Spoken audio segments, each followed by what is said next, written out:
A top Federal Reserve official has indicated a possible interest rate hike if inflation remains above the central bank's 2% target. Beth Hammack, president of the Cleveland Federal Reserve Bank, suggested during an interview that sustained high inflation could necessitate an increase in rates to address economic pressures. Hammack pointed out that recent trends, this includes rising gas prices averaging $4.12 per gallon and forecasted inflation reaching 3.5% by April, are fueling concerns about continued high inflation. She emphasized the potential for higher borrowing costs impacting consumers and businesses if a rate hike occurs. The Federal Reserve had previously cut interest rates 3 times last year to support economic stability amid uncertainties. However, Hammack's comments reflect a shift towards considering rate increases due to recent inflationary pressures and conflicts affecting gas prices and broader economic conditions. If inflation remains elevated, policymakers will face the challenge of balancing these concerns against potential negative impacts on consumer spending and job markets. This decision could also prompt reactions from President Donald Trump, who has previously criticized the Fed for not lowering rates further. Hammack's assessment highlights a pivotal moment in monetary policy decisions as officials weigh the economic implications of both inflationary trends and geopolitical events impacting fuel costs. The next steps will involve closely monitoring upcoming inflation reports to determine if action is necessary. President Donald Trump has set a Tuesday night deadline for Iran to agree to a ceasefire or face severe consequences. Trump warned that if no agreement is reached, the U.S. will target Iran's power grid and infrastructure with devastating force.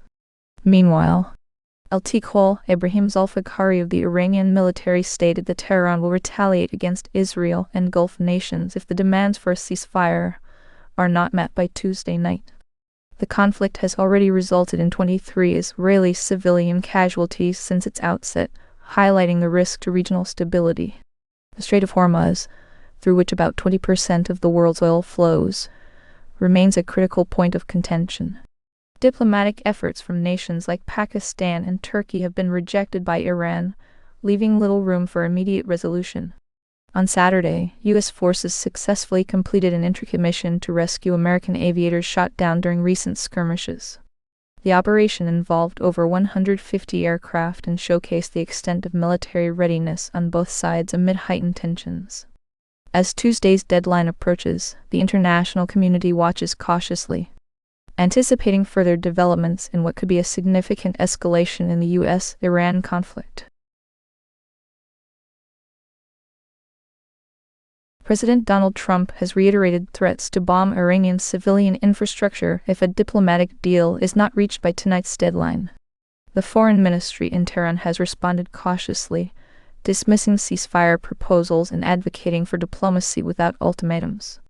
Special correspondent Reza Sayar reported from Tehran that the Iranian leadership remains mistrustful of U.S. intentions following recent escalations.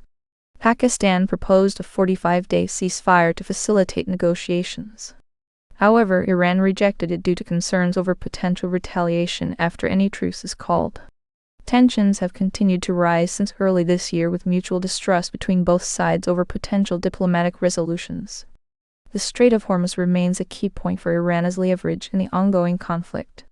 This underscores its stance that control over the strait will not be compromised without addressing security concerns. The situation remains volatile, with significant implications for regional stability and economic impacts due to control over vital shipping routes through the Strait of Hormuz. President Donald Trump's recent social media post threatening military action against Iran has led to calls from some Democratic lawmakers to invoke the 25th Amendment. Senator Chris Murphy and Representatives Yasemin Ansari, Melanie Stansbury have voiced their concerns over national security and mental fitness for office based on Trump's inflammatory statements. The invocation of the 25th Amendment requires a consensus among Vice President J.D. Vance and cabinet members or through congressional action. This highlights its political challenge given current support for Trump. Constitutional experts note that the amendment is primarily designed to address incapacitation rather than misconduct. This makes its application in this scenario legally complex. Meanwhile, Democrats have previously called for invoking the 25th Amendment during controversial events such as the January 6th attack on the Capitol. The lack of bipartisan backing makes it highly unlikely that such action will be taken at this time. Trump's cabinet and Vice President Vance continue to support him publicly, further complicating any potential invocation. This situation underscores the ongoing debate over how constitutional mechanisms are applied in the context of presidential conduct rather than physical or mental incapacity. The next step remains unclear as legal experts weigh in on the feasibility and legality of invoking the 25th Amendment based on Trump's recent actions. The closure of the Strait of Hormuz is causing shortages and price spikes for fertilizer, impacting about a third of the world's supply.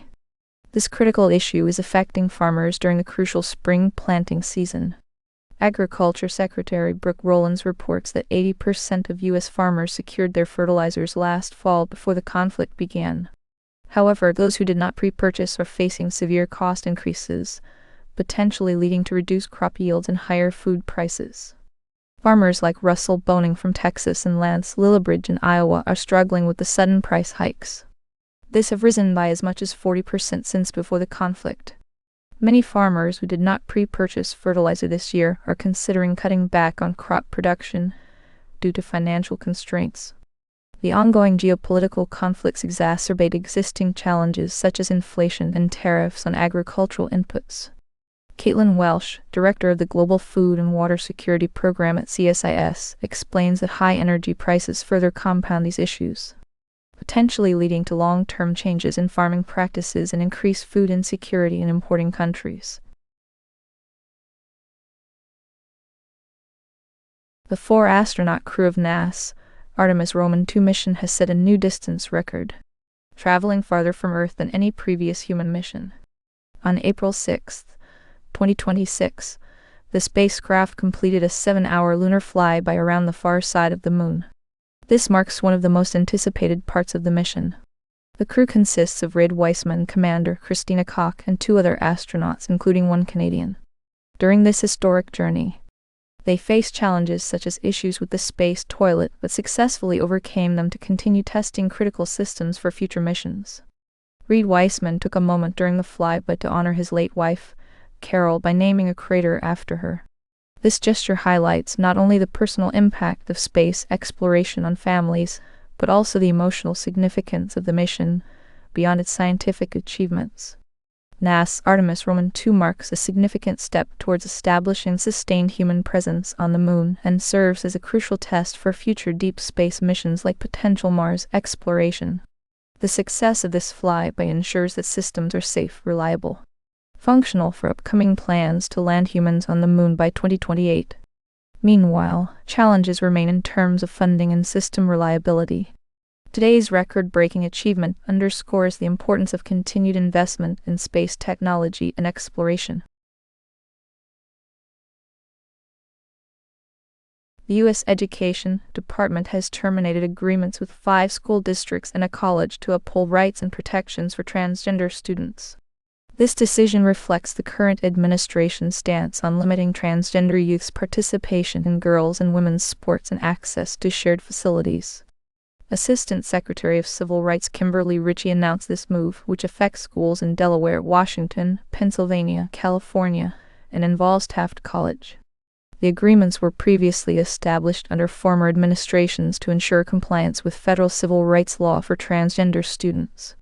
Under the Obama and Biden administrations, the Education Department interpreted Title Roman IX to include protections for transgender and gay students. This recent action marks a shift towards stricter enforcement of sex discrimination laws, impacting educational settings for transgender youths. The Trump administration has been known to file lawsuits against state policies that allow transgender students to participate in interscholastic sports. Monday's announcement is seen as the first instance where civil rights settlements have been terminated rather than enforced by the federal government. The Writers Guild of America West and Hollywood Studios have reached a surprise 4-year tentative agreement after 3 weeks of negotiations. The deal includes improved healthcare plans for writers and protections against artificial intelligence. This marks a significant contrast to the contentious strike just 3 years ago. Negotiations between the Writers Guild of America West and the Alliance of Motion Picture and Television Producers began in early March and concluded on April 6, 2026. Key priorities were health care improvements and safeguards against AI's impact on writers' work conditions. The agreement must be ratified by the Guild's board and members before it becomes official. This deal comes as a surprise due to its relatively swift conclusion compared to past negotiations, which often led to lengthy strikes impacting the entire industry. Hollywood actors and directors are also in ongoing talks with studios over their contracts set to expire at the end of June this year. The agreement's terms could influence future labor relations within the entertainment industry, potentially altering negotiation strategies for other unions involved in similar disputes. However, it remains unclear how or whether an ongoing strike by the Writers Guild staff union will affect the deal's ratification process. Bipartisan U.S. lawmakers Pramila Jayapal and Jonathan Jackson have called for a permanent solution to the Cuban energy crisis after visiting the island. Their 5-day trip, which concluded Sunday, April 2026, included meetings with President Miguel Diaz-Canel and Foreign Minister Bruno Rodriguez. The delegation denounced the impact of the U.S. energy blockade on Cuba's infrastructure, citing severe fuel shortages that have led to widespread blackouts and rationing issues. The lawmakers highlighted the humanitarian implications of these sanctions, which they described as a form of economic bombing. During their visit, Jayapal and Jackson met with Cuban officials, who reiterated the government's willingness to engage in serious bilateral dialogue aimed at finding solutions to existing differences. Cuba has recently taken steps such as pardoning prisoners and allowing certain investments by Cuban Americans, indicating a readiness for negotiations. Meanwhile, Russia's recent promise of additional petroleum shipments aims to alleviate immediate shortages. U.S. lawmakers emphasize the need for long-term policy changes to address the ongoing humanitarian crisis caused by the energy blockade. They plan to prepare a report detailing their findings and continue advocating for sanctions relief. The next steps in this ongoing dialogue between the two countries remain uncertain as high-level talks proceed without disclosed details. Georgia voters are heading to the polls today in a runoff election for their state's 14th congressional district seat. The race, triggered by Marjorie Taylor Greene's resignation following a public dispute with President Donald Trump, will determine who replaces her until November. Incumbent Democrat Sean Harris and Republican Clay Fuller are competing for the vacant seat. In March's special election, Harris narrowly led Fuller by about 2 percentage points. Both candidates are now vying to secure the necessary majority in today's runoff, which polls close at 7 p.m. ET. The race is closely watched due to its potential impact on the balance of power in the U.S. House. Republicans currently hold a narrow majority with 217 seats against Democrats' 214. The outcome could shift control if Harris or Fuller significantly widens their lead, potentially altering the political landscape for upcoming midterms, with turnout expected to be lower than previous elections. The results from today's runoff will offer insights into voter sentiment and the potential for further electoral shifts in Georgia's politically charged districts. United States President Donald Trump has thrown his weight behind former UK political aide Steve Hilton in the race to become California's next governor. The endorsement, announced on April 6, marks a significant boost for Hilton, who is one of 10 candidates vying for the top spot in June's primary election. Hilton served as an advisor to UK Prime Minister David Cameron before moving to California and hosting a Fox News show. His platform focuses on reducing state spending, cutting taxes, and easing housing costs for families. That's despite Republicans not winning a statewide race since the early 2000s. Trump's backing is seen by many in his party as an opportunity to capture the governor's mansion. However, Democrats are wary of Hilton's prospects should he advance to November's general election. With a history of liberal dominance in California politics and a fragmented Democratic field, there's concern that Trump's endorsement could backfire if it leads to a Republican-Democrat runoff where voter support for the president might not translate into votes. The outcome of this race remains uncertain as voters head towards June's primary, with only 2 candidates from any party advancing to November. For now, Both Republicans and Democrats are closely watching how Trump's endorsement impacts Hilton's standing in what is shaping up to be a pivotal election year.